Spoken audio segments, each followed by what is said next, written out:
आज की क्लास से हम भारत का भूगोल जो है इंडियन ज्योग्राफी वो स्टार्ट करने वाले हैं। आज की क्लास में हम बेसिक इंट्रोडक्शन या सामान्य परिचय जो है भारत का वो करेंगे।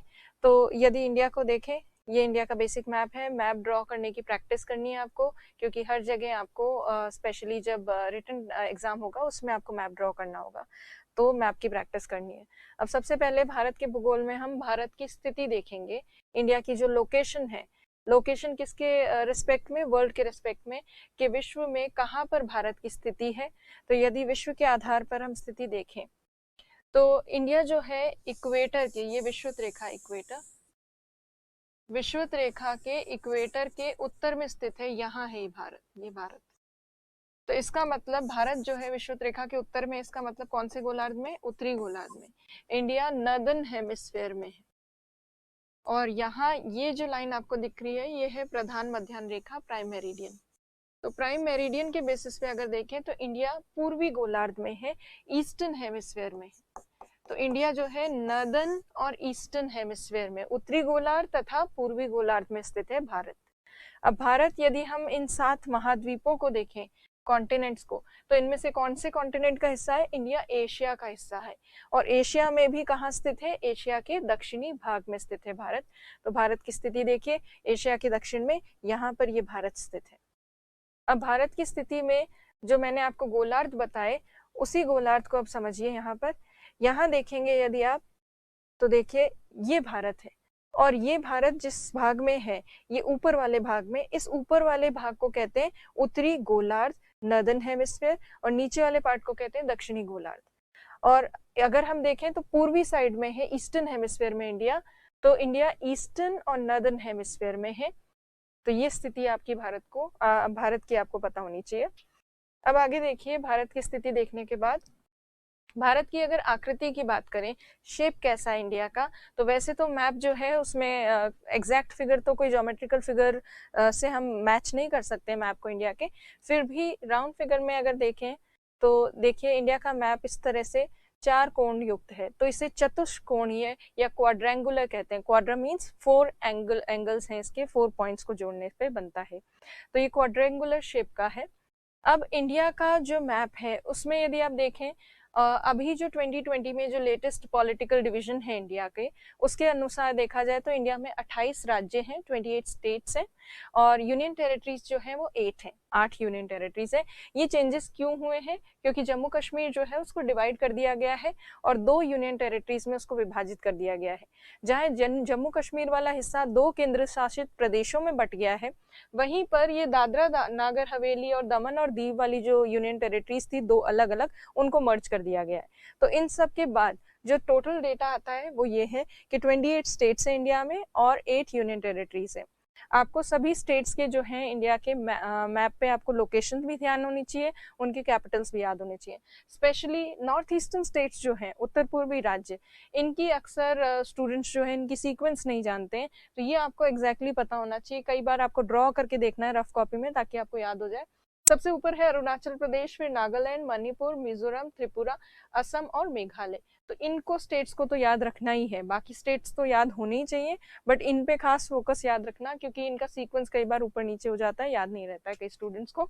उसके अलावा आपको पॉलिटिकल मैप में और क्या याद करना है, तो आपको ऐसे राज्यों का नाम पता होना चाहिए जो ज्यादा राज्यों की सीमा को छूते हैं। तो ऐसा कौन सा स्टेट है जो मैक्सिमम नंबर और हाईएस्ट नंबर ऑफ स्टेट्स के बॉर्डर को टच करता है, तो वो आपको ध्यान होना चाहिए।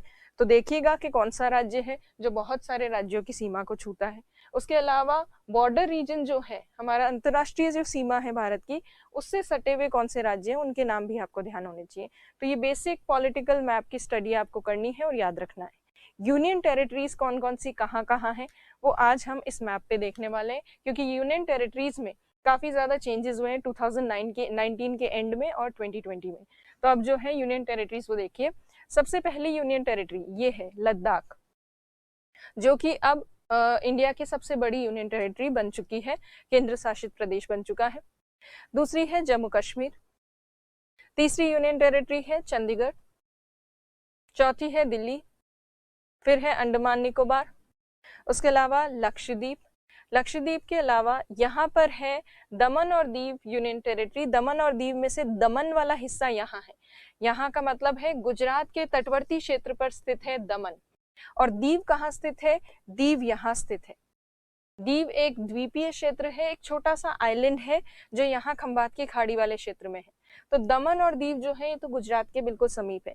और दादरा नागर हवेली जो है ये गुजरात और महाराष्ट्र के बॉर्डर रीजन पे है, सीमा क्षेत्र पर।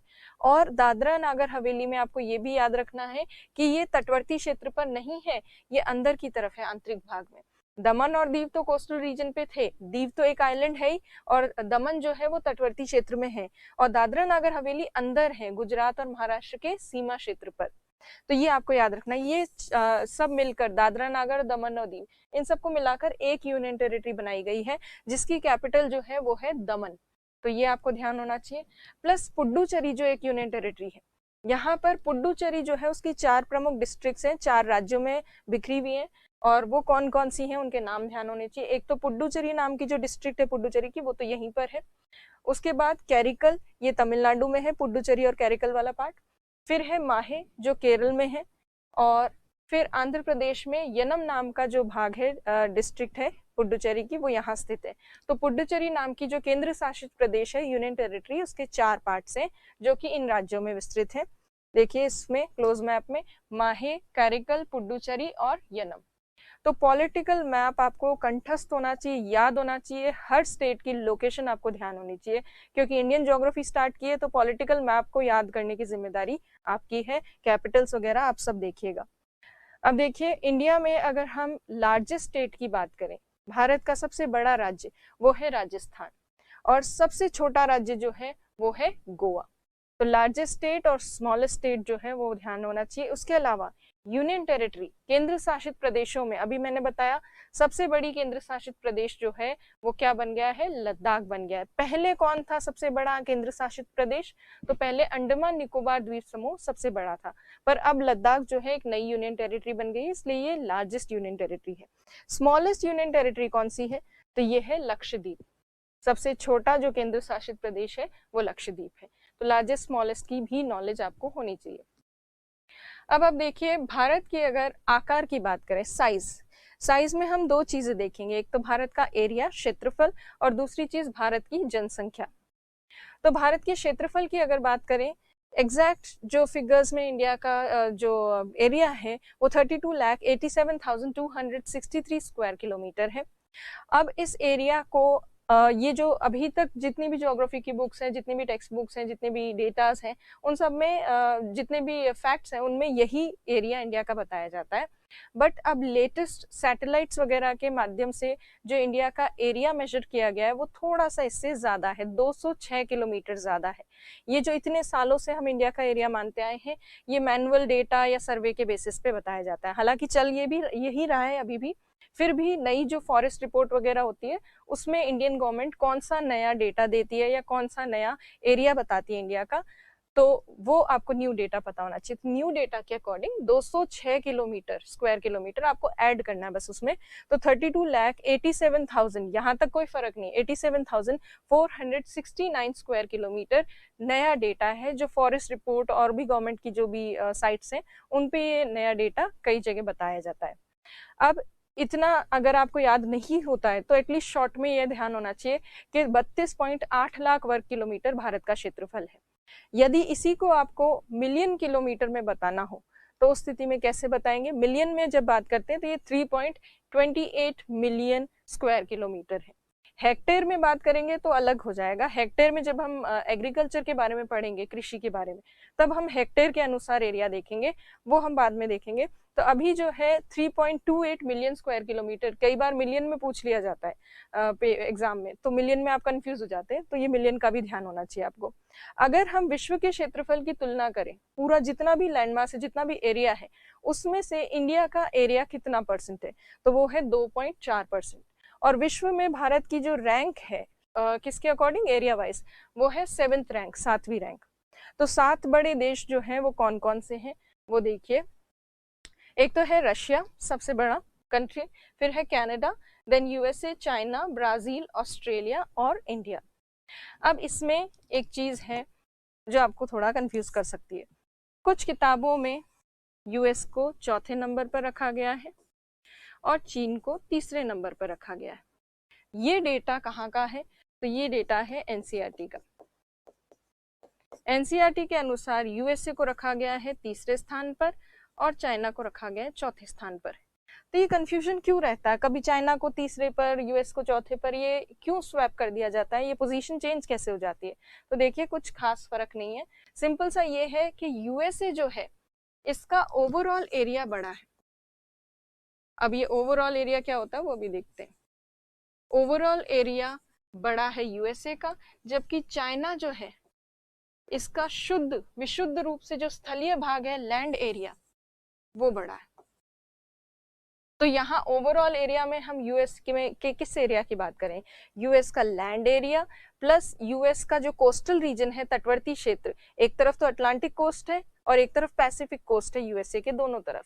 अटलांटिक कोस्ट पे जो तटवर्ती क्षेत्र का कुछ सागरीय भाग है वो भी यूएसए का पार्ट है, तो उसको भी जब ऐड करते हैं तो ओवरऑल जो एरिया होता है वो यूएसए का ज्यादा आता है, जबकि केवल विशुद्ध रूप से आप स्थलीय भाग ही देखेंगे तो चाइना का एरिया जो है वो बड़ा आता है। तो इसीलिए ये कंफ्यूजन कई किताबों में चलता आ रहा है, पर क्योंकि एनसीईआरटी में ये माना गया है तो आप इसको फॉलो कर सकते हैं। और वैसे भी अभी जो आरपीएससी और यूपीएससी के एग्जाम्स होते हैं उनमें इस तरह के जो बचकाने या बच्चों जैसे जो डेटा है वो नहीं पूछे जाते, थोड़े से लेवल जो है क्वेश्चन पेपर का थोड़ा हाई होता है, तो इतने इजी क्वेश्चंस तो नहीं पूछेंगे, बट फिर भी आपको थोड़ी जानकारी होनी चाहिए। तो ये हो गया एरिया के बारे में। अब देखिए पॉपुलेशन की अगर हम बात करें, जनसंख्या, तो सेंसस जो है 2011 वाला उसी का डेटा अभी तक चल रहा है। उसके हिसाब से अगर देखें तो राउंड फिगर में इंडिया की जो पॉपुलेशन है 121 करोड़ है, और अगर टोटल वर्ल्ड की पॉपुलेशन के कंपैरिजन में देखा जाए तो ये 17.5% है विश्व की जनसंख्या का। और आपको पहले ही ध्यान है कि जनसंख्या के आधार पर भारत कौन से स्थान पर है? दूसरे स्थान पर है, और फर्स्ट रैंक पे कौन है? चाइना है। और जिस तरह से पॉपुलेशन इंडिया की बढ़ रही है, कोई आश्चर्य की बात नहीं होगी कि नया सेंसस जो आए उसमें हमारी पता नहीं कितनी जनसंख्या होगी और कहीं हम पहले नंबर पे ना आ जाए। चीन में इस मामले में, चीन से हम पहले नंबर पे आना नहीं चाहते हैं, बट लेट्स सी क्या होता है। अब देखिए भारत का विस्तार, एक्सटेंशन ऑफ इंडिया, भारत का विस्तार जो है कहाँ से कहाँ तक है, उत्तर से दक्षिण तक कितना फैला हुआ है भारत, पूर्व से पश्चिम तक कितना फैला हुआ है, ये दोनों चीजें हम देखेंगे। सबसे पहली चीज जो आपको ध्यान होनी चाहिए डिस्कशन करने से पहले, नॉर्थ से साउथ तक जो विस्तार होता है, मतलब उत्तर से दक्षिण तक का जो विस्तार होता है उसको क्या कहा जाता है, और पूर्व से पश्चिम तक के विस्तार को क्या कहा जाता है, ये आपको जानकारी होनी चाहिए। उत्तर से दक्षिण तक का जो विस्तार होता है ये होता है अक्षांशीय विस्तार, अक्षांशीय विस्तार या लैटिट्यूडनल एक्सटेंशन, क्योंकि डिफरेंट लैटिट्यूड्स होते हैं, जैसे 8 डिग्री, 9 डिग्री, 10 डिग्री, ऐसे ऐसे करके ऊपर तक 37 डिग्री के आसपास तक इंडिया फैला हुआ है। ये लैटिट्यूडनल एक्सटेंशन है नॉर्थ से साउथ वाला। और ईस्ट से वेस्ट वाला जो है ये लॉन्गिट्यूडनल एक्सटेंशन होता है, देशांतरीय विस्तार होता है, देशांतरीय विस्तार, लॉन्गिट्यूडनल एक्सटेंशन। तो फुली नॉर्थ से south latitudinal extension and east to west longitudinal extension, ये क्लियर होगा आपको, क्योंकि ये टर्म, ये शब्द मैं बार बार यूज करने वाली हूँ तो आपको कंफ्यूजन नहीं होना चाहिए। अब देखिए भारत की स्थिति यदि ये देखें तो इंडिया विषुवत रेखा के उत्तर में है, नॉर्थ में। इसका मतलब जितने भी लैटिट्यूड्स होंगे, अक्षांश होंगे, उनके आगे हम नॉर्थ का क्या लगाएंगे? एन लगाएंगे। तो सबसे पहले भारत का दक्षिणतम बिंदु कहाँ पर है और दक्षिण से लेकर उत्तर तक भारत कहाँ तक, कौन से नंबर लैटिट्यूड तक विस्तृत है, वो ध्यान होना चाहिए। तो देखिए इंडिया का दक्षिणतम बिंदु है अंडमान निकोबार द्वीप समूह में, और वो कितने डिग्री पर है? 6 डिग्री 45 मिनट पर है। तो 6 डिग्री 45 मिनट नॉर्थ लैटिट्यूड जो है इंडिया का सदर्न मोस्ट पार्ट है, सबसे दक्षिणी भाग है। और ये कहाँ पर है? इस दक्षिणी भाग का नाम क्या है? इस दक्षिणी भाग का नाम है इंदिरा पॉइंट, जो किस में स्थित है? अंडमान निकोबार द्वीप समूह में स्थित है। इसका पहले नाम कुछ और था, पिग्मेलियन पॉइंट, खैर वो याद नहीं रखना, अभी लेटेस्ट नेम तो इंदिरा पॉइंट ही है। अब यहाँ इंदिरा पॉइंट से लेकर भारत उत्तर में कहाँ तक विस्तृत है? तो इंदिरा कॉल तक विस्तृत है।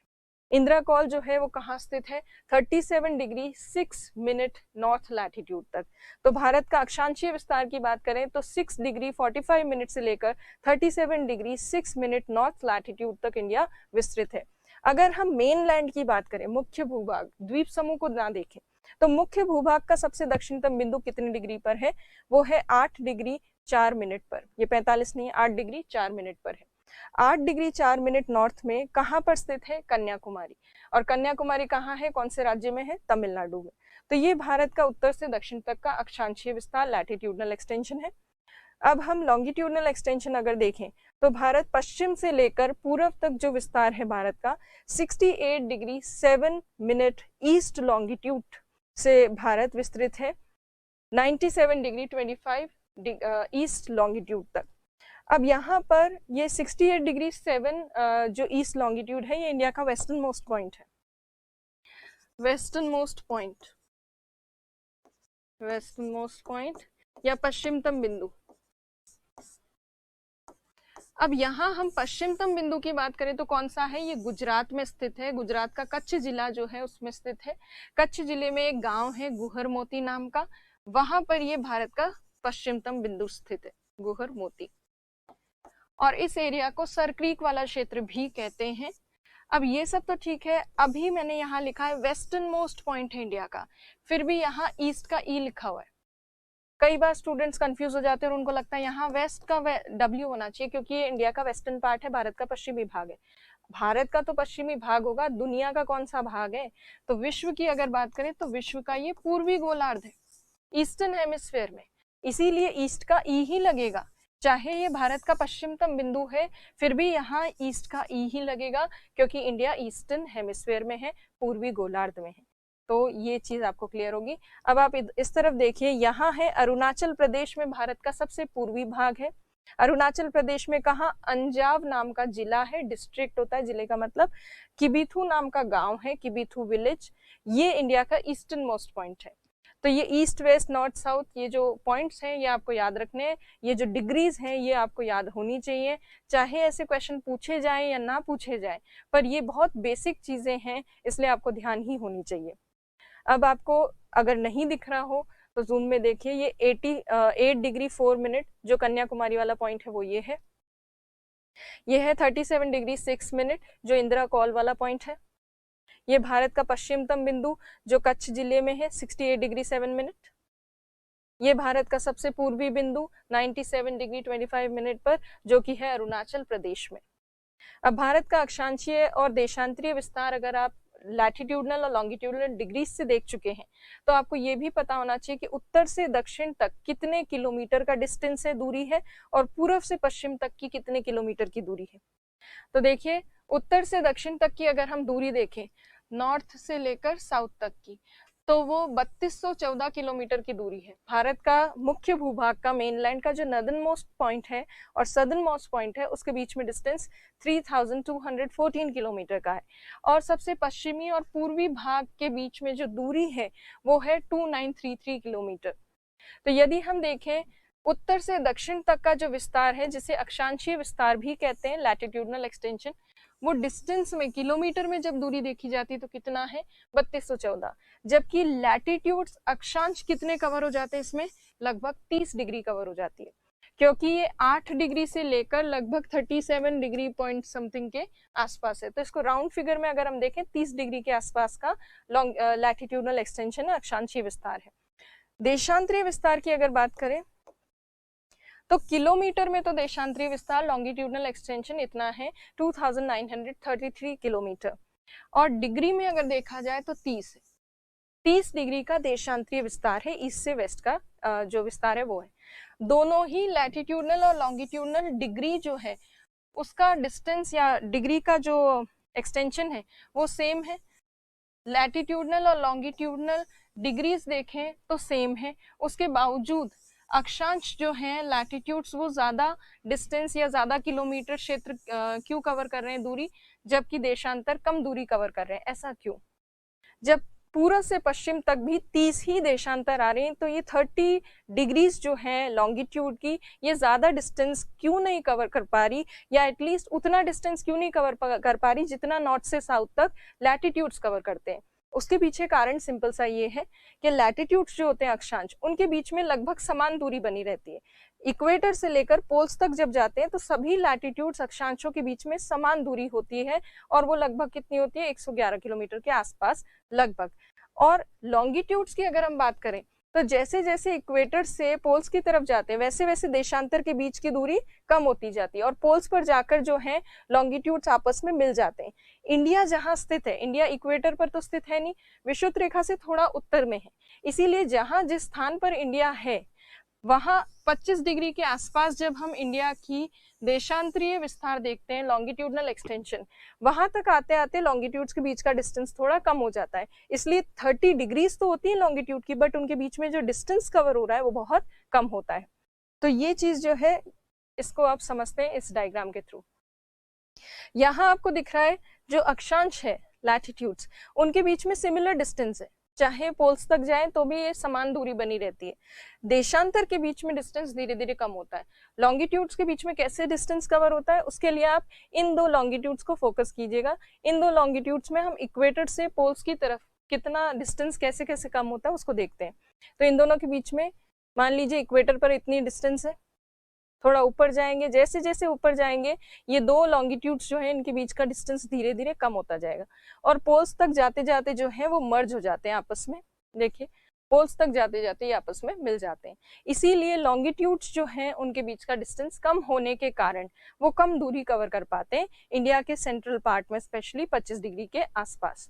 तो ये जो है ये 30 डिग्री का दोनों का ही एक्सटेंशन है, लॉन्गिट्यूड और लैटिट्यूड। फिर भी लॉन्गिट्यूडनल जो किलोमीटर्स में डिस्टेंस है वो कम है, लैटिट्यूड में किलोमीटर डिस्टेंस जो है वो ज्यादा है।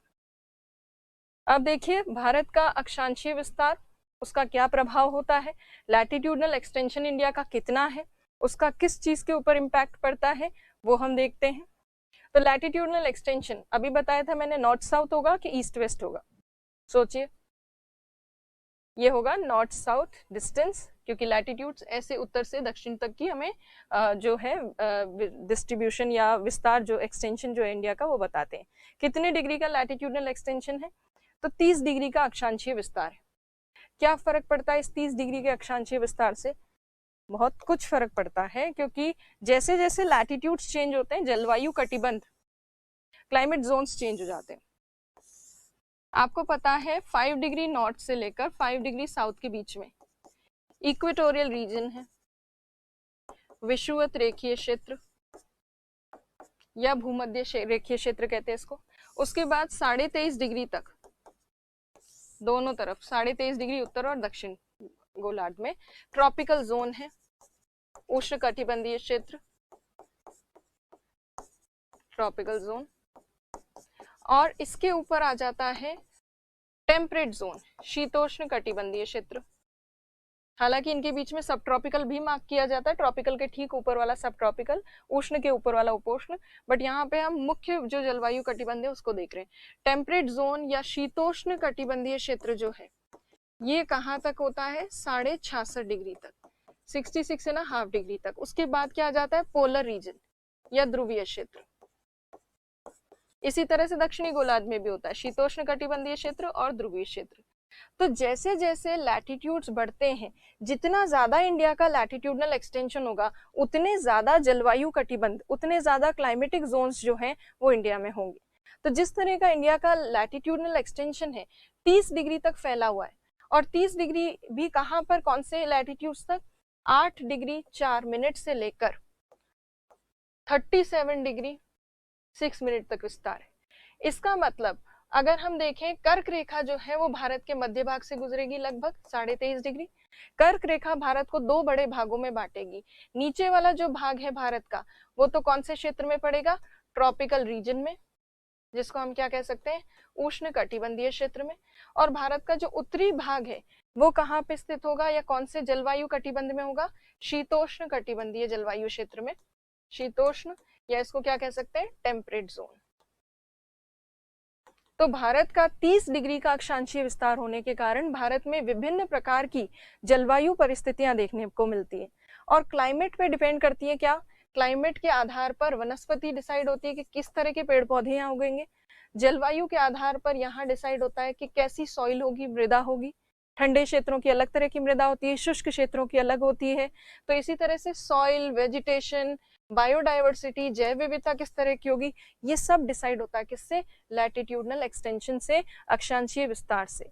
तो ये अक्षांशीय विस्तार का प्रभाव है। तो यदि आप देखें जलवायु पर मुख्य रूप से प्रभाव होता है। भारत कर्क रेखा भारत को 2 भागों में बांट रही है। भारत का जो दक्षिणी भाग है ये उष्ण कटिबंधीय क्षेत्र में आता है, उष्ण कटिबंधीय क्षेत्र में, और ये आता है शीतोष्ण कटिबंधीय क्षेत्र में, टेम्परेट जोन में। ये टेम्परेट, ये ट्रॉपिकल। और इसी के प्रभाव के कारण भारत में विभिन्न प्रकार की मृदा पाई जाती है, भारत में विभिन्न प्रकार की वनस्पति पाई जाती है। तो इतना ज्यादा वेरिएशन या इतना ज्यादा diverse type of soil, climatic regions, ये सब किस वजह से है, क्योंकि इंडिया का 30 डिग्री का लैटिट्यूडनल एक्सटेंशन है। कुछ देश ऐसे भी हैं जिनका लैटिट्यूडनल एक्सटेंशन, अक्षांशीय विस्तार ज्यादा नहीं है, इसीलिए ऐसे देशों में पूरे देश में समान जलवायु ही पाई जाती है, सिमिलर सी क्लाइमेटिक कंडीशंस होती हैं। पर भारत एक अच्छी लोकेशन पे स्थित है, ज्योग्राफिकल लोकेशन अच्छी है, जहां हमारे पास कन्याकुमारी जैसे क्षेत्र हैं जो कि गर्म है, उष्ण कटिबंधीय क्षेत्र हैं। दूसरी तरफ हमारे पास कश्मीर जैसे क्षेत्र भी हैं जो ठंडे हैं। तो सभी तरह के जो मौसम परिस्थितियां या जलवायु वगैरह वो इंडिया में देखने को मिलती है। हिल स्टेशंस भी हैं, ठंडे क्षेत्र भी हैं, गर्म क्षेत्र भी हैं, बीचेस भी हैं। सब चीजों का सुख जो है हम इंडिया के वासी भोग रहे हैं। खैर सब घूमने नहीं जाते ना, तो वो नहीं भोग सकते। पर खैर कर्क रेखा जो है वो कहाँ से गुजरती है और कौन कौन से राज्यों से गुजरती है वो ध्यान होना चाहिए आपको। गुजरात से, राजस्थान से, एमपी से, उसके बाद छत्तीसगढ़ से, यहाँ पर झारखंड के बाद ये पश्चिम बंगाल, त्रिपुरा और ये मिजोरम। इन राज्यों के नाम आपको ध्यान होने चाहिए, कर्क रेखा कहाँ से गुजरी है उन सबके। अब आगे अगर देखें इम्पैक्ट ऑफ लॉन्गिट्यूड्स, देशांतर का क्या प्रभाव होता है। तो देशांतर, पहले तो देशांतरीय विस्तार कैसा होता है, पूर्व से पश्चिम तक का होता है। जैसे अभी देखा कि अक्षांश का, लैटिट्यूड का प्रभाव जलवायु पर पड़ता है, वैसे ही देशांतर का प्रभाव किस पे पड़ना चाहिए, समय पर। तो अगर हम लॉन्गिट्यूडनल एक्सटेंशन देखें, पूर्व से पश्चिम तक का विस्तार, तो कितना विस्तार है भारत का, ये है 30 डिग्री का। 30 डिग्री का अक्षांशीय देशांतरीय विस्तार है, लॉन्गिट्यूडनल एक्सटेंशन। आपको याद है शुरू में हमने जब समय या स्थानीय समय गणना की बात की थी, तब हमने बात की थी कि विश्व में कुल 24 कालखंड है, टाइम जोन्स, कालखंड। और हर एक कालखंड जो है, प्रत्येक कालखंड कितने डिग्री का है, 15 डिग्री का, हर एक कालखंड। और 15 डिग्री क्रॉस करने में पृथ्वी को कितना समय लगता है, 1 घंटा लगता है। भारत का 30 डिग्री का अक्षांशीय विस्तार है, इसका मतलब भारत में 15-15 डिग्री के 2 कालखंड हैं। और ये 15-15 डिग्री के 2 कालखंड होने की वजह से भारत के सबसे पश्चिमतम, वेस्टर्न मोस्ट और सबसे ईस्टर्न मोस्ट पार्ट के बीच में समय का कितना अंतर होना चाहिए, इस बिंदु के बीच में और इसके यहाँ पर है अरुणाचल प्रदेश, इन दोनों पॉइंट्स के बीच में कितना डिस्टेंस, कितना समय में अंतर होना चाहिए, 2 घंटे का अंतर है। 2 घंटे का अंतर इसलिए है क्योंकि इस बिंदु और इस बिंदु के बीच में 30 डिग्री का देशांतरीय अंतर है, लॉन्गिट्यूडनल डिफरेंस 30 डिग्री का है। इसीलिए ईस्टर्न मोस्ट और वेस्टर्न मोस्ट पार्ट जो है उसमें समय में 2 घंटे का फर्क है। इसका मतलब यहाँ पर सूर्योदय 2 घंटे पहले होता है और यहाँ 2 घंटे बाद होता है। ये वेस्टर्न वाला जो पार्ट है इसका समय पीछे चल रहा है, ईस्टर्न वाले पार्ट का समय आगे चल रहा है। बट इंडिया इतना बड़ी कंट्री है, इसमें इस तरह के अलग अलग समय रखना पॉसिबल नहीं था और स्वतंत्रता के बाद बहुत सारे दूसरे इश्यूज थे जिन पे ध्यान देना था। तो इसीलिए क्या किया गया कि एक लॉन्गिट्यूड चुना गया जो बिल्कुल देश के मध्य भाग से गुजरता है, दोनों 15-15 डिग्री के कालखंडों के लगभग बीच से गुजरता है। उस लॉन्गिट्यूड को चुना गया ताकि वो उस लॉन्गिट्यूड के आधार पर तय किया जाए इंडिया का मीन टाइम, भारत का मानक समय। तो वो कौन सा लॉन्गिट्यूड है, वो है 82.5 डिग्री, 82.5 डिग्री ईस्ट लॉन्गिट्यूड जो है, इसका समय जीएमटी से 5.5 घंटे आगे है। ये समय जो है ये पूरे भारत में फॉलो होता है। भले भारत में 2 कालखंड हो, पर हमारा पूरे भारत का जो समय है, हमारी घड़ियां किसके अनुसार चलती हैं? 82.5 डिग्री पूर्वी देशांतर के हिसाब से चलती हैं।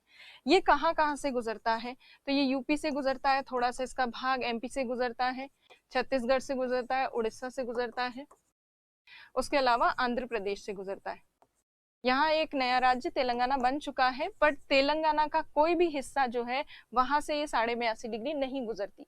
तो तेलंगाना आपको याद रखना है, तेलंगाना से नहीं गुजरता है, केवल आंध्र प्रदेश से गुजरता है। तो ये 82.5 डिग्री 82.5 डिग्री जो है, ये हमने मीन टाइम या मानक समय चुन लिया है इंडिया के लिए, और यही फॉलो किया जाता है। उत्तर पूर्वी राज्य जो है, नॉर्थ ईस्टर्न स्टेट्स, इनकी हमेशा डिमांड रहती है कि इनको एक अलग समय दिया जाए, सेपरेट टाइम दिया जाए, क्योंकि इनका जो समय है ये आगे चल रहा है। वास्तविक हमारी जो इंडियन घड़ी, उसमें जो समय हम फॉलो करते हैं, उससे उनका समय कहीं आगे है, और आगे होने के कारण सूर्योदय होने के बाद उनका दिन का काफी बड़ा हिस्सा जो है वो वेस्ट चला जाता है। वो लोग काम पे समय पे नहीं जा पाते हैं, और भी कई सारी चीजों पर प्रभाव पड़ता है, जैसे उनकी वर्किंग एफिशिएंसी, कार्य क्षमता उनकी कम हो जाती है, वहाँ की जैव विविधता पर नकारात्मक प्रभाव पड़ता है, और भी कई सारी चीजें। इसीलिए हमेशा उनकी डिमांड रहती है कि उनको अलग टाइम दिया जाए। अब दिया जाए या नहीं दिया जाए, ये एक मुद्दा है जिसको डिस्कस किया जा सकता है। इसमें कुछ भी सही नहीं है, दिया जाए या ना दिया जाए, आप दोनों तरफ में से कोई भी पक्ष ले सकते हैं। बट जो भी पक्ष आप लें, यदि कहीं पे क्वेश्चन पूछा जाए, तो आपको उसको सही से जस्टिफाई करना आना चाहिए। यदि आप कहते हैं कि हाँ, उनके लिए पृथक समय, सेपरेट टाइम होना चाहिए, तो आपके पास जस्टिफिकेशन के पॉइंट्स ये हैं कि पहले स्वतंत्रता से पूर्व उत्तर पूर्वी राज्यों में चाय बागानी समय हुआ करता था, तो वैसे ही अभी भी उनके लिए एक सेपरेट टाइम रखा जा सकता है, और उनके लिए अलग टाइम रखेंगे तो उनको ये फील होगा कि उनकी डिमांड्स पूरी कर रही है गवर्नमेंट, और वो भारत का एक अभिन्न अंग है, ऐसा उनको लगेगा, और उनको भी एक इम्पोर्टेंस जितनी मिलनी चाहिए वो मिलेगी, ऐसा उनको फील होगा। पर अगर समय उनको ना दिया जाए, तो उसके पीछे क्या तथ्य हो सकते हैं, या क्या चीजें हो सकती है, क्या पॉइंट्स हो सकते हैं?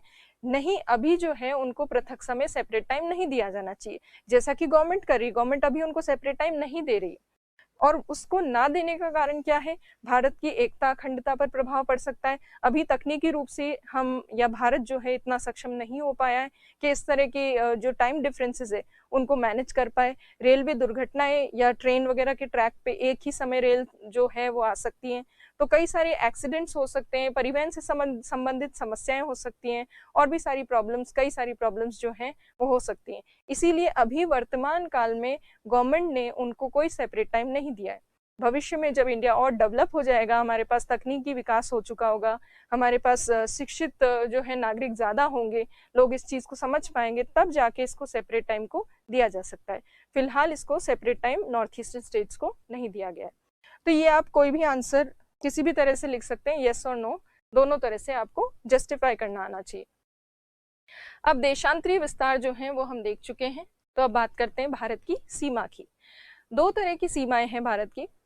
एक तो है स्थलीय सीमा, जो ऊपर की तरफ हम विभिन्न देशों के साथ शेयर करते हैं। एक है हमारी जलीय सीमा। जलीय सीमा जो है उसमें यहाँ तो अरब सागर है, अरेबियन सी, यहाँ पर है बंगाल की खाड़ी। स्थलीय सीमा की अगर हम द्वीप समूह जो है उसमें भी हम जलीय सीमा देखते हैं। स्थलीय सीमा की अगर हम देखें तो 15,200 किलोमीटर राउंड फिगर में ये डिस्टेंस है, स्थलीय सीमा की दूरी है। पर एग्जैक्ट फिगर्स में यदि देखें तो 15,106.7 किलोमीटर है। ये एग्जैक्ट फिगर जो है ये कम ही पूछा जाता है, जनरली एनसीईआरटी वगैरह में जो दिया जाता है वो है 15,200 किलोमीटर। स्थलीय सीमा के बाद अगर हम तटीय सीमा या जलीय सीमा देखें भारत की, तो उसका इतना किलोमीटर में विस्तार है, 7,516.6 किलोमीटर। इंडिया का पूरा प्रायद्वीपीय भाग तटीय सीमा रखता है या कोस्टल बॉर्डर रखता है। उसके बावजूद तुलनात्मक रूप से अगर हम देखें तो आप देखिए स्थलीय सीमा की तुलना में भारत की जो जलीय सीमा है या तटीय सीमा जस्ट आधा है, ऑलमोस्ट हाफ है। उसका कारण क्या है? जबकि पूरा साउथ इंडिया जो है या पूरा पेनिनसुलर इंडिया दोनों तरफ से सागरों से घिरा हुआ है, उसके बावजूद इतनी कम तटीय सीमा का कारण क्या है? कारण ये है कि भारत की तटीय सीमा बिल्कुल सीधी है, ऐसे ऑलमोस्ट ज्यादा ऐसे घुमाव नहीं। अगर भारत की स्थिति इस तरह से होती कि कोस्टल बॉर्डर में बहुत सारे घुमाव होते, ऐसे ऐसे ऐसे इस तरह से होता इंडिया, मान लीजिए ऐसे ऐसे ऐसे घूम घाम के, तो ये तटीय सीमा बहुत लंबी हो जाती है। पर ऐसा है नहीं, भारत की तटीय सीमा जो है बिल्कुल सीधी है, इसमें घुमाव और ऐसे मोड़ जो है वो कम है। उसकी वजह से हमारी तटीय सीमा की लंबाई, लेंथ इतनी ज्यादा नहीं है जितनी स्थलीय सीमा की है, क्योंकि हमारी स्थलीय सीमा अगर आप देखोगे कई जगह वो मुड़ी हुई है, तो इसलिए उसकी लेंथ बढ़ जाती है। तटीय सीमा की इतनी लेंथ नहीं है।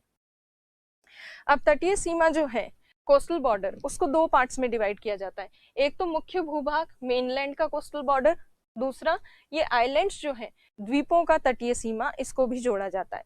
तो दो पार्ट्स में इसको यदि डिवाइड करें तो देखिए तटीय सीमा में मुख्य भूभाग की जो तटीय सीमा है वो 5422.6 किलोमीटर है। ये तो एग्जैक्ट फिगर्स हैं। अगर देखें तो एनसीईआरटीज वगैरह में जो राउंड फिगर में दिया जाता है डेटा वो है 6100 किलोमीटर। तो आप आमतौर पे जो आंसर वगैरह लिखते हैं तटीय सीमा के बारे में कहीं पर, तो आप उसमें जनरली ये लिखते हैं कि 6100 किलोमीटर लंबी, 6100 किलोमीटर लंबी जो तटरेखा है भारत की, इस तरह से लिखा जाता है। तो ये डेटा आपको ध्यान रखना है। आइलैंड्स की जो तटीय सीमा है वो कितनी है, 2094 किलोमीटर द्वीपों की है, जिसमें अंडमान निकोबार और लक्षद्वीप समूह जो है वो सम्मिलित है। अब स्थलीय सीमा कौन कौन से राज्य बनाते हैं वो देखिए। गुजरात, राजस्थान, पंजाब, जम्मू कश्मीर जो कि केंद्र शासित प्रदेश है, अब लद्दाख, हिमाचल प्रदेश, उत्तराखंड, ये उत्तराखंड के बाद उत्तर प्रदेश, बिहार, सिक्किम, अरुणाचल प्रदेश, नागालैंड, मणिपुर, मिजोरम, त्रिपुरा, पश्चिम बंगाल, असम और मेघालय। ये स्थलीय सीमा वाले क्षेत्र में जो राज्य हैं उनके नाम हैं। अब स्थलीय सीमा हम कौन कौन से देशों के साथ बनाते हैं वो भी जानकारी आपको होनी चाहिए। तो देखिए स्थलीय सीमा हम बनाते हैं पाकिस्तान के साथ, अफगानिस्तान के साथ बहुत थोड़ी सी, ये वाला, ये अफगानिस्तान के साथ। फिर है चाइना, चाइना के अलावा भूटान, नेपाल और बांग्लादेश और म्यांमार। इन देशों के साथ हम स्थलीय सीमा बनाते हैं। सबसे ज्यादा स्थलीय सीमा लैंड बॉर्डर जो है इंडिया बांग्लादेश के साथ बनाता है, और सबसे कम लैंड बॉर्डर इंडिया बनाता है अफगानिस्तान के साथ। तो ये आपको पता होना चाहिए। अच्छा, ये जो डेटा है, नंबर्स, ये याद नहीं भी होते तो भी चलेगा, बट सबसे ज्यादा किसके साथ बनाते हैं और सबसे कम किसके साथ बनाते हैं, और एटलीस्ट इनके देशों के सीक्वेंस से नाम आपको ध्यान होने चाहिए। तो ये हुआ आसपास के हमारे जो पड़ोसी हैं। अब अलग अलग पड़ोसियों के साथ जो हमारी सीमा है उसके डिफरेंट नाम है, जो लाइन है हमारी बॉर्डर लाइन, उसके डिफरेंट नेम्स हैं, उनको देखते हैं। तो देखिए डूरंड रेखा किसको कहा जाता है, इंडिया और अफगानिस्तान के बीच में जो है यहाँ पर ये जो है इसे डूरंड रेखा कहते हैं। रेड क्लिफ लाइन किसको कहते हैं, जो हमारी पाकिस्तान के साथ सीमा है। पहले बांग्लादेश भी पूर्वी पाकिस्तान था, इसलिए बांग्लादेश के साथ जो सीमा है वो भी क्या कहलाती है, रेड क्लिफ लाइन कहलाती है। मैकमोहन रेखा कहा जाता है चीन के साथ जो हमारी सीमा है उसको। अब देखिए ये सीमा वगैरह से रिलेटेड अगर आपको तथ्य पता हो, जानकारी हो गई है, तो एक और चीज ध्यान से देखिए। यहाँ आप नॉर्थ ईस्टर्न स्टेट्स जो देख रहे हैं, मेघालय, त्रिपुरा, मिजोरम, इनको यदि आप ध्यान से देखेंगे ये तटवर्ती क्षेत्र पर नहीं है। जो स्टूडेंट्स अच्छे से मैप को स्टडी नहीं करते हैं उनको लगता है यहाँ इंडिया खत्म हुआ, यहीं दुनिया खत्म हो गई, यहीं बंगाल की खाड़ी शुरू हो गई। ऐसा नहीं होता। हमारे आगे यहाँ बांग्लादेश वाला हिस्सा भी है, और इसी वजह से त्रिपुरा, मिजोरम, मेघालय जैसे जो राज्य हैं वो बंगाल की खाड़ी को नहीं छूते हैं, नहीं टच करते। ये आपको ध्यान रखना है। तो ये हो गए हमारे पड़ोसी देश। अब देखिए तटीय सीमा पर कौन कौन से राज्य हैं, कोस्टल बॉर्डर पे कौन कौन से स्टेट्स हैं। उसमें है गुजरात, दमन और दीव, महाराष्ट्र। अच्छा, दमन और दीव जो है केवल यही यूनियन टेरिटरीज में कोस्टल रीजन पे है। दादरा नागर हवेली अंदर है आंतरिक भाग में, गुजरात और महाराष्ट्र के सीमा क्षेत्र पर। फिर गोवा, कर्नाटक, केरल, तमिलनाडु, पुडुचेरी के जो चारों पार्ट्स हैं वो कोस्टल रीजन पे हैं, आंध्र प्रदेश, ओडिशा, पश्चिम बंगाल, और उसके अलावा ये हमारे द्वीपीय समूह तो हैं ही कोस्टल रीजन पे।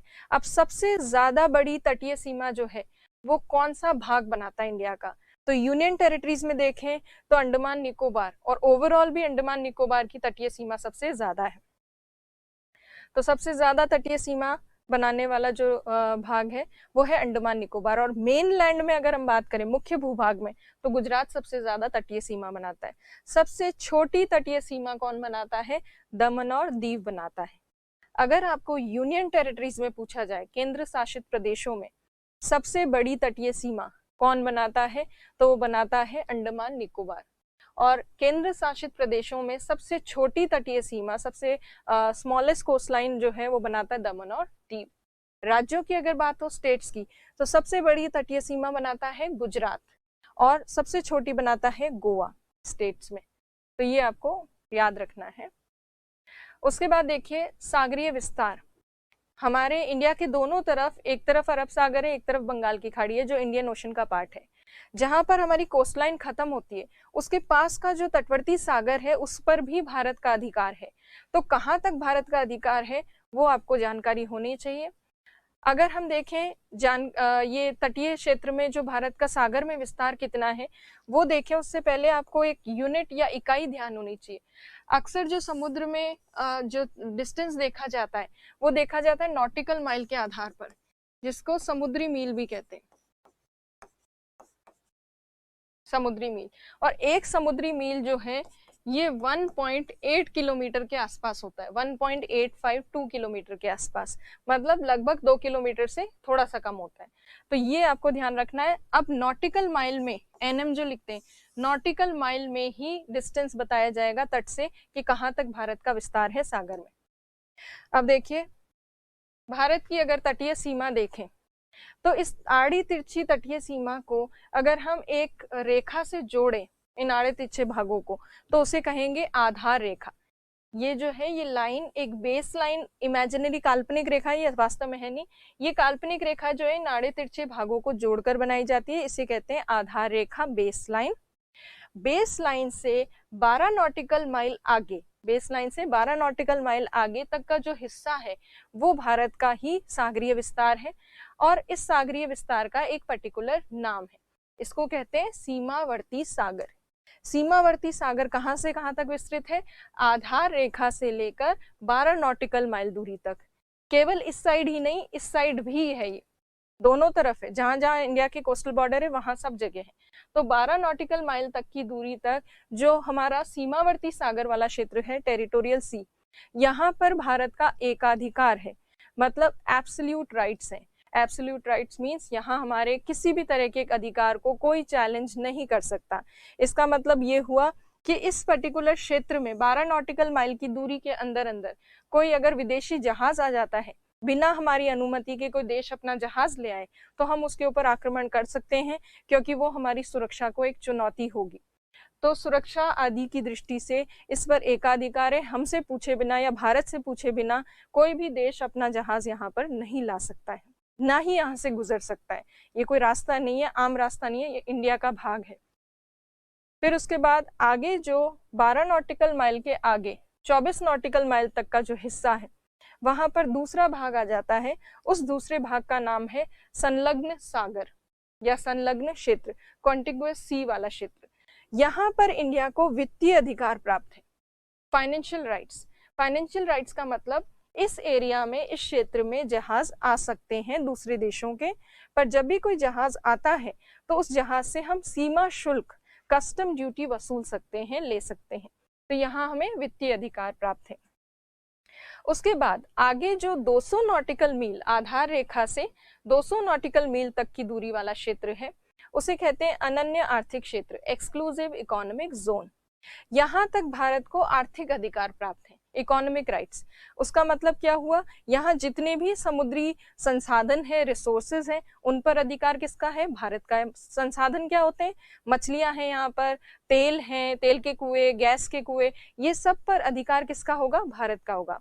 और 200 नॉटिकल माइल तक की दूरी तक इंडिया जो है कुछ भी रिसर्च वगैरह कंडक्ट कर सकता है, अनुसंधान कर सकता है। उसके अलावा यहाँ पर कोई अगर कृत्रिम द्वीप बनाना हो, आर्टिफिशियल आइलैंड बनाना हो, वो भी इंडिया यहाँ पे बना सकता है। तो 200 नॉटिकल माइल तक इंडिया को आर्थिक अधिकार प्राप्त है। अब अगर आप इसमें देखेंगे ध्यान से, तीनों क्षेत्र जो हैं ये आधार रेखा से ही शुरू होते हैं। तीनों क्षेत्रों का आधार रेखा से शुरू होने का अर्थ क्या हुआ? अर्थ ये हुआ कि इस 24 नॉटिकल माइल की जब हम बात करते हैं तो इसमें ये 12 जुड़े हुए होते हैं, ये 12 प्लस ये वाले 12 अलग से, तो कुल मिला के कितने हो जाते हैं 24। इसका मतलब ये हुआ जो आपको इस दूसरे नंबर क्षेत्र में वित्तीय अधिकार प्राप्त है, फाइनेंशियल राइट्स, वो आपको इस फर्स्ट नंबर पार्ट में भी उपलब्ध है। तो इसका मतलब टेरिटोरियल सी या सीमावर्ती सागर वाले क्षेत्र में भी यदि हमारी अनुमति पाने के बाद भी कोई जहाज आता है तो उससे भी हम सीमा शुल्क ले सकते हैं। तो यहाँ पे भी हम सीमा शुल्क ले सकते हैं, यहाँ पे भी हम सीमा शुल्क ले सकते हैं, कस्टम ड्यूटी। फिर दोनों में डिफरेंस क्या हुआ? डिफरेंस ये हुआ कि यहाँ कोई जहाज आता है बिना पूछे तो हम उस पर अटैक नहीं कर देते, क्योंकि वो हमारी सुरक्षा को चुनौती नहीं होती। ये वाला जो क्षेत्र है आगे वाला, इस 12 नॉटिकल माइल के आगे वाला, इसमें हम जो है एब्सोल्यूट राइट नहीं रखता है इंडिया। यहाँ पे केवल फाइनेंशियल राइट है, केवल यहाँ पे आप टैक्स ड्यूटीज वगैरह वसूल सकते हो, अटैक नहीं कर सकते, किसी को कह नहीं सकते कि यहाँ से चले जाओ। जबकि ये पहला शुरुआती जो 12 नॉटिकल माइल है ये हमारे लिए इंपॉर्टेंट है, यहाँ केवल हमारा अधिकार है। फिर अगर आप इसको देखें अनन्य आर्थिक क्षेत्र को, ये भी आधार रेखा से शुरू होता है। इसका मतलब ये हुआ कि इस पूरे के पूरे 200 नॉटिकल मील वाले हिस्से में जितने भी संसाधन हैं, मछलियां हैं या तेल के कुएं हैं, उन सब को प्राप्त करने का हमारा अधिकार है। कहाँ तक? 200 नॉटिकल माइल तक। पर जहां पे ये 24 नॉटिकल मील खत्म होते हैं, यहाँ से 24 नॉटिकल मील जहाँ खत्म हो रहे हैं, वहां उसके बाद कोई जहाज अगर होता है तो वो जहाज वहां से फ्री में गुजर सकता है, उससे आप टैक्स वगैरह नहीं ले सकते। मतलब 24 नॉटिकल माइल से लेकर आगे 200 तक का जो हिस्सा है, इसका मतलब ये हुआ कि 200 में से आप माइनस कीजिए 24, तो बाकी बचा हुआ जितना भी एरिया है, क्षेत्र है, उस एरिया में आप कोई जहाज अगर आता है तो उससे आप कस्टम ड्यूटी वसूलते नहीं हो। तो ये चीज आपको ध्यान होनी चाहिए कि पहले वाले क्षेत्र में जो अधिकार हमारे पास प्राप्त हैं वो दूसरे क्षेत्र में प्राप्त नहीं है, परंतु दूसरे क्षेत्र में जो अधिकार प्राप्त हैं वो पहले में भी प्राप्त है। दूसरे वाले में जो प्राप्त है अधिकार, मतलब फाइनेंशियल राइट्स, वो आपको थर्ड जोन में अलाउड नहीं है, बट थर्ड जोन में जो अलाउड है वो ऑब्वियसली दूसरे सेकंड जोन में भी अलाउड है, बिकॉज थर्ड जोन जो है वो ओवरलैप करता है थर्ड सेकंड और फर्स्ट जोन में। तो ये आपको ध्यान रखना है कि जो भी हम डिस्टेंस बता रहे हैं, 24 हुआ, 200 हुआ, 12 हुआ, ये सब किससे हैं? आधार रेखा से डिस्टेंस है, बेस लाइन से, आधार रेखा। तो ये हो गया सागरीय विस्तार हमारा। इसीलिए जब यूएस और वो एरिया वाली बात हो रही थी तो यूएस का ओवरऑल एरिया ज्यादा है, क्योंकि यूएस के दोनों तरफ कोस्टल बॉर्डर है, सागरीय विस्तार यूएस का काफी ज्यादा है, जबकि शुद्ध विशुद्ध रूप से चाइना का जो लैंड एरिया है वो ज्यादा देखने को मिलता है। तो ये हो गई हमारी सागरीय सीमा। अब तटरेखा जो है इंडिया की, उसका क्या लाभ होता है या क्या बेनिफिट्स है हमारी कोस्ट लाइन के? तो बहुत सारे बेनिफिट्स हैं। अगर इंडिया कोई स्थलरुद्ध देश होता, जैसे भूटान है, नेपाल है, अगर हमारे पास कोई कोस्टल रीजन नहीं होता तो हम इस तरह से जो व्यापार अभी करते हैं बंदरगाहों, पोर्ट्स आदि के माध्यम से, वो कैसे कर पाते? और जो भी स्थलरुद्ध देश होते हैं, लैंड से घिरे हुए कंट्रीज होते हैं, उनके आसपास के देशों पर निर्भर करता है कि वो उनको मार्ग देंगे आगे जाने के लिए या नहीं देंगे। जैसे अगर हम देखें, जहां पर इंडिया की लैंड बॉर्डर है वहां हमारे पड़ोसी देश जैसे पाकिस्तान, वो हमें मार्ग नहीं देते हैं, इसलिए हमारी सेंट्रल एशिया तक पहुंच संभव नहीं हो पाती। जबकि तटवर्ती सीमा जहां पर है हमारी, या सी वाला कोस्टलाइन वाला जो एरिया है, वहां पे इजीली हम किसी भी देश से कांटेक्ट कर सकते हैं, सीधे जहाज भेज सकते हैं, इंपोर्ट एक्सपोर्ट कर सकते हैं इजीली, तो आसान हो जाता है काफी, और इसीलिए बेनिफिट्स बहुत ज्यादा है तटरेखा के। सबसे पहले बेनिफिट्स में अगर देखें तो तटरेखा का एक बेनिफिट है, जलवायु को समकारी बनाए रखता है। समकारी क्यों? क्योंकि ये जो लंबी तटरेखा है या जितनी भी तटरेखा है, इस तटरेखा के पास सागरीय भाग जो स्थित है, ओशनिक रीजन या वाटर रीजन, जल की गर्म होने की और ठंडे होने की प्रकृति स्थल से भिन्न होती है। जहां पर लैंड रीजन जल्दी से गर्म ठंडा हो जाता है, जलीय भाग जल्दी से गर्म ठंडा नहीं होता।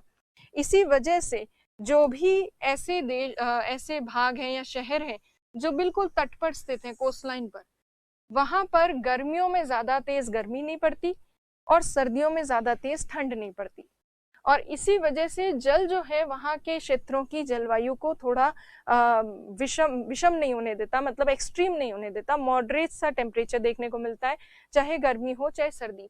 क्योंकि अगर हम उदाहरण के रूप में यहाँ देखें, मुंबई मुंबई जो है वो कोस्टल रीजन पे है और इसी वजह से मुंबई में जब गर्मियां होती हैं तो मुंबई का लैंड मास इतना ज्यादा गर्म नहीं होता क्योंकि वो वाटर के कांटेक्ट में, और पानी जल्दी से गर्म होने नहीं देता मुंबई को।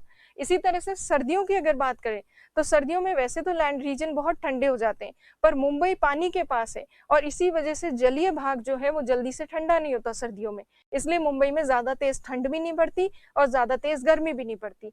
जबकि इसके विपरीत अगर हम देखें, जो दिल्ली है, जो स्थलरुद्ध है, जो नॉर्थ इंडिया में दिल्ली वाला हिस्सा है, यहाँ गर्मी भी बहुत ज्यादा पड़ती है गर्मियों में और सर्दी भी बहुत ज्यादा पड़ती है। इसीलिए जो भी तटवर्ती क्षेत्र पे स्थित होते हैं स्थान, वहाँ समकारी जलवायु होती है, मॉडरेट सा क्लाइमेट होता है, एक्सट्रीम कंडीशंस नहीं मिलती, ना ज्यादा उच्च तापमान ना ज्यादा निम्न तापमान। तो ये एक बेनिफिट हो गया कोस्ट लाइन का। दूसरा बेनिफिट है रेनफॉल, वर्षा। वर्षा ऐसे कि इंडिया के पास ये कोस्ट लाइन है, हमारे पास यहाँ ये जलीय भाग है, इसी वजह से दक्षिण पश्चिम मानसून पवनें जब आती हैं, ये साउथ वेस्ट मानसून विंड्स जब आती हैं इंडिया की तरफ, ये पवनें अपने साथ लेकर आती हैं जल, आर्द्रता युक्त होती हैं पवनें, और वाटर या वाटर ड्रॉपलेट्स को लेकर आती है अपने साथ, इसी वजह से इंडिया में इनके कारण वर्षा प्राप्त होती है।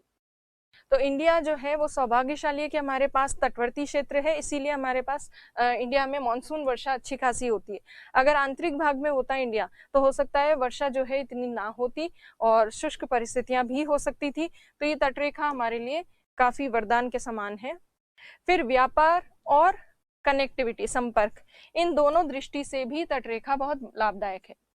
वो देखिए किस तरह से, ये अफ्रीका है, यहाँ पर ये यूरोप वाला भाग है, ये लाल सागर, अरेबियन अरब प्रायद्वीप, और फिर ये इंडिया वाला पार्ट, और आगे ये साउथ ईस्ट एशिया, ऑस्ट्रेलिया, यहाँ आगे नॉर्थ अमेरिका और ये सब। इंडिया की जो लंबी कोस्ट लाइन है या कोस्टल रीजन है, इसकी वजह से इंडिया सीधे पश्चिमी एशियाई देशों से कांटेक्ट कर सकता है, अफ्रीकी देशों से कर सकता है, इंडिया यहाँ श्रीलंका से कांटेक्ट कर सकता है, दक्षिण पूर्वी एशिया में जो देश है उनसे कांटेक्ट कर सकता है, ऑस्ट्रेलिया जा सकते हैं हम, यहाँ से लाल सागर से होते हुए यूरोप तक हम अपनी पहुंच सुनिश्चित कर सकते हैं।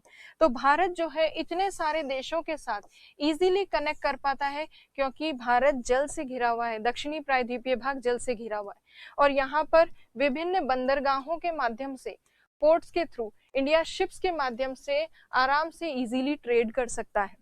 तो इसीलिए व्यापार में सुगमता होती है, इजी होता है, कन्वीनियंट होता है, कनेक्टिविटी इंश्योर हुई है कोस्ट लाइन से। क्योंकि अगर हम इंडिया का नर्दर्न पार्ट देखें, उत्तरी भाग, वहां इतनी ज्यादा कनेक्टिविटी नहीं है। उसका कारण पाकिस्तान जैसे देश हमें मार्ग नहीं देते, अफगानिस्तान में अस्थिरता है और बहुत छोटा बॉर्डर है अफगानिस्तान के साथ, चाइना के साथ हमारे संबंध अच्छे हैं नहीं, नेपाल आजकल चाइना की तरफ झुका हुआ है, भूटान जो है वो बहुत ही छोटा पहाड़ी देश है, और यहाँ पर है बांग्लादेश, और ये आगे म्यांमार। तो जहां पे भी हमारा लैंड बॉर्डर है, हमारी कनेक्टिविटी डिपेंड करती है हमारे रिलेशन के साथ कि किस तरह के संबंध हैं हमारे पड़ोसी देश के साथ। जबकि यहाँ पर बिल्कुल सटे हुए क्षेत्र में कोई हमारा पड़ोसी देश नहीं है, बिल्कुल टच करके तो नहीं है। तो इसीलिए बहुत फ्री है इंडिया, नीचे से आराम से इजीली जाया जा सकता है, किसी भी कंट्री से कॉन्टेक्ट किया जा सकता है। इसीलिए कोस्ट लाइन कनेक्टिविटी के लिए और ट्रेडिंग के लिए, दोनों के लिए इम्पोर्टेंट है। अब देखिए नेक्स्ट जो है टूरिज्म, पर्यटन की दृष्टि से भी कोस्ट लाइन बहुत इंपॉर्टेंट है। हमारे यहाँ पर दक्षिण भारत में कई सारे बीचेस हैं तटवर्ती क्षेत्र में, जैसे गोवा जो है, गोवा की पूरी इकोनॉमी ही टूरिज्म पे चलती है, और गोवा की इकोनॉमी में सबसे इम्पोर्टेंट चीज क्या है? कोस्टल रीजन, बीचेस अच्छे अच्छे, तो वही चीज जो है वो टूरिज्म को बढ़ावा देती है। तो ये टूरिज्म वाला पॉइंट भी इम्पोर्टेंट है। इसी तरह से देखें अगर, तो तटरेखा है, कोस्ट लाइन है, इसलिए हमारा कांटेक्ट ओशन के साथ है, महासागर के साथ कांटेक्ट है। इसका मतलब महासागरीय क्षेत्र में जो संसाधन है, रिसोर्सेस, जैसे मछलियां, तेल, प्राकृतिक गैस और प्रवाल, कोरल जो है, या कोरल स्टोन जो होता है, मूंगा पत्थर, ये सारी चीजें हम इसीलिए प्राप्त कर पा रहे हैं क्योंकि हमारा मतलब कनेक्टिविटी जो है ओशन से है, महासागर से सटा हुआ है भारत, इसलिए ये सब संसाधन प्राप्त हो रहे हैं। नहीं तो भूटान जैसे देश, नेपाल जैसे देश जो चारों तरफ से स्थलरुद्ध हैं, लैंड से घिरे हैं, उनके पास महासागरीय संसाधनों तक कोई पहुंच नहीं है, बट इंडिया के पास है। फिर है स्ट्रेटेजिक इंपॉर्टेंस, सामरिक और सुरक्षा की दृष्टि से भी ये लंबी तटरेखा हमारे लिए इंपॉर्टेंट है। इसलिए है क्योंकि सीधी जो तटरेखा वाला जो क्षेत्र है, कोस्ट लाइन वाला एरिया, वहां से घुसपैठ गतिविधियां कम होती है। नॉर्थ इंडिया से या जहाँ पे हमारा लैंड बॉर्डर है, वहां से घुसपैठ गतिविधियां या इनफिल्ट्रेशन जो है वो ज्यादा होता है। यहाँ कोस्टल बॉर्डर से थोड़ा कम होता है तुलनात्मक रूप से। सिक्योरिटी के पॉइंट ऑफ व्यू से भी इंपॉर्टेंट है, क्योंकि यदि देखें तो सागरीय क्षेत्र से कोई ओपनली एकदम से हमला नहीं करता, क्योंकि पहले ही पता चल जाता है कि दूर से कोई शिप वगैरह आ रहा है कि नहीं आ रहा। तो कोस्ट गार्ड वगैरह जो है वो इसका ध्यान रखते हैं, तो इजीली अटैक नहीं किया जा सकता, सडन अटैक नहीं किया जा सकता, इसलिए सिक्योरिटी के पॉइंट ऑफ व्यू से भी इंपॉर्टेंट है। प्लस इंडिया की लोकेशन इतनी अच्छी है इंडियन ओशन में कि पूरे हिंद महासागर के उत्तरी भाग में भारतीय प्रायद्वीप फैला हुआ है, और इंडियन पेनिनसुला जो फैला हुआ है नॉर्दर्न इंडियन ओशन को, उत्तरी हिंद महासागर को ये डिवाइड कर देता है दो पार्ट्स में। ये पेनिनसुलर इंडिया वाला जो पार्ट है ये इंडियन ओशन को उत्तरी भाग को डिवाइड करता है, एक तो अरेबियन सी में, अरब सागर, और दूसरी तरफ बंगाल की खाड़ी। और इतनी ज्यादा अच्छी लोकेशन है इंडिया की कि पूरे इंडियन ओशन में सबसे बड़ी और प्रमुख तटरेखा रखने वाला जो देश है वो ये इंडिया ही है। इसीलिए इंडिया के आधार पर ही, या इंडिया के नाम के आधार पर ही, इस पूरे ओशन का नाम रखा गया है इंडियन ओशन। इसीलिए स्ट्रैटेजिकली भी हमारे लिए इम्पोर्टेंट है। कोई भी दूसरा देश यदि अंतर्राष्ट्रीय स्तर पर इस एरिया में अपनी धाक बनाना चाहता है या अपना प्रभाव स्थापित करना चाहता है, तो उसको भारत जैसे देश को अपने पक्ष में लेना होगा, क्योंकि यहाँ की राजनीति या सामरिक स्थिति को देखा जाए तो इंडिया जो है वो बहुत इंपॉर्टेंट कंट्री है। इसीलिए आजकल क्या हो रहा है, यूएस जो है वो इंडिया का फ्रेंड बनता जा रहा है, क्योंकि यूएस इस पर्टिकुलर एरिया में जो अपना प्रभुत्व है उसको स्थापित करना चाहता है। तो कहीं ना कहीं सामरिक और सुरक्षा की दृष्टि से भी तटरेखा काफी रेलेवेंट है, महत्व रखती है। तो क्या इस तटरेखा के कोई नकारात्मक पहलू नहीं है, कोई नुकसान नहीं होता हमें इससे? नहीं, नुकसान भी होता है। जैसे ये लंबी तटरेखा होने के कारण सुनामी जैसी जो आपदाएं होती है उनको सामना करना पड़ता है हमें, सुनामी की संभावना बनी रहती है। उसके अलावा चक्रवात, हर वर्ष चक्रवात जो है उनका सामना करना पड़ता है, साइक्लोन्स की वजह से भी नुकसान होता है। समुद्री लुटेरे जो हैं वो तटवर्ती क्षेत्र में आसानी से आकर ये जो है समुद्री, जो हमारे शिप्स जाते हैं जहाज, उनको बीच में रोककर समुद्री लुटेरे जो हैं वो कई नुकसान वाली गतिविधियां करते हैं। तो समुद्री लुटेरों का या पायरेट्स का डर बना रहता है, ये सारी चीज भी नेगेटिव है। प्लस जब आपके पास तटरेखा होती है तो कोस्ट लाइन को डिफेंड करने के लिए, उसको सुरक्षित रखने के लिए एक अलग से फोर्स हमें मेंटेन करनी पड़ती है। फोर्स मेंटेन करने के साथ साथ हमें इक्विपमेंट्स खरीदने पड़ते हैं, जैसे हमें न्यूक्लियर सबमरीन्स खरीदनी पड़ती है, पनडुब्बियां खरीदनी पड़ती है, बड़े बड़े जहाज खरीदने पड़ते हैं इंडिया को, जिसमें अतिरिक्त खर्चा होता है। माना कि ये खर्चा वगैरह होता है, कुछ नुकसान भी होते हैं प्राकृतिक आपदाओं से, पर इन सब के बावजूद अगर कुल मिलाकर देखा जाए तो तटरेखा के लाभ ज्यादा हैं, इसके नुकसान थोड़े कम है, और उन नुकसानों को थोड़ा कम किया भी जा सकता है, क्योंकि चक्रवात के आजकल प्रिडिक्शंस होने लगे हैं, तो उसको नुकसान को बचाया जा सकता है, सुरक्षा को और बढ़ाया जा सकता है, ताकि समुद्री लुटेरे जो हैं इस तरह की लूटपाट ना करें। तो कुल मिलाकर भारत के लिए ये तटरेखा या तटवर्ती क्षेत्र जो है ये काफी महत्वपूर्ण है। अब जो है एक और चीज हम यहाँ देख लेते हैं, इंडिया में जो दोनों तरफ सागर हैं, उन सागरों के आधार पर इंडिया का मीन सी लेवल निकाला जाता है। मतलब औसत समुद्री जो स्तर है कि भारत कितना ऊंचा है, सी लेवल के आसपास वाला जो सी लेवल है वहां पे वो कितनी सीमा बनाता है। तो ये जो सी लेवल बताया जाता है ये किस तरह से पता लगता है? तो मान लीजिए ये कोई भी स्थलीय क्षेत्र है, कोई भी लैंड रीजन है, इस स्थलीय क्षेत्र के पास अगर जल है, वाटर है, तो इसमें ये देखा जाता है कि उच्च ज्वार के समय जल कहाँ तक पहुंचता है, किस पॉइंट तक पहुंचता है हाई टाइड के टाइम पर। तो मान लीजिए हाई टाइड, उच्च ज्वार के समय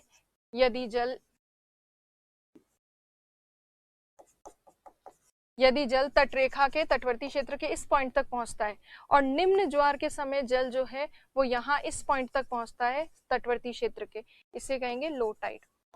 तो हाई टाइड और लो टाइड का जो वाटर लेवल होता है, जल का स्तर होता है, उसी का जब औसत निकालते हैं या मध्य मान निकालते हैं तो वो उस स्थान का होता है मीन सी लेवल, मतलब औसत समुद्री स्तर। और भारत का औसत समुद्री स्तर यदि देखें तो वैसे तो भारत में जितने सारे तटवर्ती क्षेत्र में स्थान है, जैसे यहाँ मुंबई है, चेन्नई है, विशाखापट्टनम है, हर एक का सी लेवल, मीन सी लेवल अलग अलग है। पर हम इंडिया का सी लेवल किसको कहेंगे, तो रेफरेंस पॉइंट किसको माना जाए, तो रेफरेंस पॉइंट के तौर पर स्वतंत्रता के बाद मुंबई का जो सी लेवल है, मतलब मुंबई में हाई टाइड और लो टाइड का जो एवरेज है, मतलब उनके बीच का जो मीन है, माध्य है, उसी को मीन सी लेवल कहते हैं। तो मुंबई का जो मीन सी लेवल है उसको इंडिया का सी लेवल कहा जाता था। और अब जो है आजकल चेन्नई के सी लेवल को इंडिया का रेफरेंस पॉइंट माना गया है, मीन सी लेवल। तो ये आपको ध्यान होना चाहिए। और स्वतंत्रता के पहले जो इंडिया का मीन सी लेवल है वो कराची से देखा जाता था। ये मीन सी लेवल चेंज होता रहता है समय के साथ, थोड़ा थोड़ा मीन सी लेवल जो है ये माध्य जो है समुद्री स्तर का, ये धीरे धीरे बढ़ता जा रहा है। सी लेवल इसलिए बढ़ रहा है क्योंकि ग्लोबल वार्मिंग बढ़ रही है, वैश्विक तापन बढ़ रहा है, और आगे भविष्य में हो सकता है कि कुछ स्थान इंडिया के डूब ही जाए। तो इसलिए ये कई सारे एनवायरमेंट मिनिस्ट्री वगैरह जो है वो चिंता क्या विषय है ये, इसीलिए न्यूज में भी चल रहा है कि काफी सारे क्षेत्र ऐसे हैं जिनको प्रिडिक्ट किया जा रहा है कि भविष्य में आने वाले समय में सी लेवल बढ़ने के कारण डूब सकते हैं। तो ये इंपॉर्टेंट चीज है सी लेवल की। और सी लेवल में अगर हम देखें तो बे ऑफ बंगाल वाली साइड जो है, बंगाल की खाड़ी वाला जो क्षेत्र है, तटीय क्षेत्र, वहां का सी लेवल थोड़ा ज्यादा है। अरेबियन सी वाला जो क्षेत्र है वहां का सी लेवल थोड़ा कम है। तो ये इंडिया का बेसिक इंट्रोडक्शन वाला पार्ट था, जिसमें हमने बेसिक चीजें, पॉलिटिकल स्ट्रक्चर इंडिया का कैसा है, कौन नेबरिंग कंट्रीज हैं, स्टेट्स कौन से, यूनियन टेरिटरीज कौन सी हैं, ये सब चीजें देखी। तो इनको आप रिवाइज कीजिए। नेक्स्ट क्लास में हम इंडिया से रिलेटेड और भी कई चीजों को डिस्कस करेंगे। Thank you.